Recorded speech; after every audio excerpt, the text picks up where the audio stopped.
महकमा specialised health बौखलाहट का शिकार हो गया है। सरकारी टीचिंग अस्पतालों में या नए बनने वाले जो टीचिंग इंस्टीट्यूशंस हैं उनमें डॉक्टर्स की फैकल्टी की जो कमी है वो पूरी करने के लिए 3 मुख्तलिफ मॉडल जो हैं भर्ती के वो इस वक्त जो है वो मुतारफ़ करवा दिए हैं और तीनों के ऊपर बैक वक्त जो है वो काम शुरू कर दिया गया है। बैक वक्त ये तीनों मॉडल जो हैं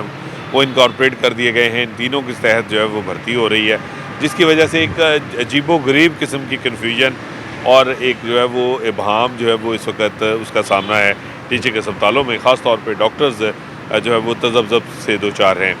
एक जानब महकमा स्पेशलाइज्ड हेल्थ केयर ने जो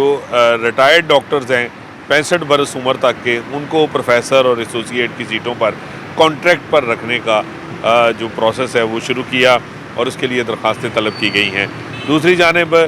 दिहाड़ी के ऊपर लोकम पॉलिसी के तहत जो है वो डॉक्टर्स रखने का फ़ैसला किया गया और लोकम के तहत भी जो भर्तियां हैं वो इस वक्त जारी हैं और ये 50 से ज़ायद जो डॉक्टर्स हैं वो अब तक लोकम के तहत जो है वो दिहाड़ी पर रखे भी जा चुके हैं इन्हीं टीचिंग अस्पतालों के लिए। और अब एक तीसरा मॉडल भी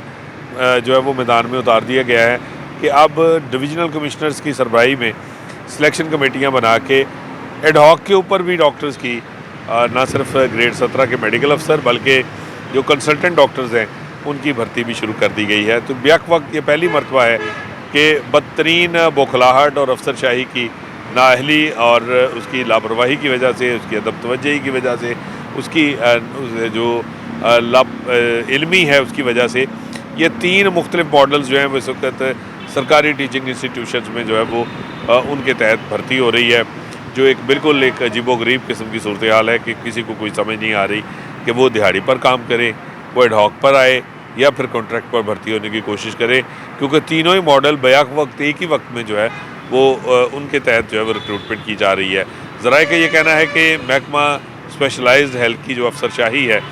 वो ह्यूमन रिसोर्स मैनेजमेंट में अपनी बुरी तरह से जो नाकामी है उसको छुपाने के लिए अब उजलत में हर तरह का मॉडल जो है वो आजमाने की कोशिश कर रही है, लेकिन उसके बावजूद सरकारी टीचिंग अस्पतालों में डॉक्टर्स की जो कमी है वो पूरी नहीं हो पा रही।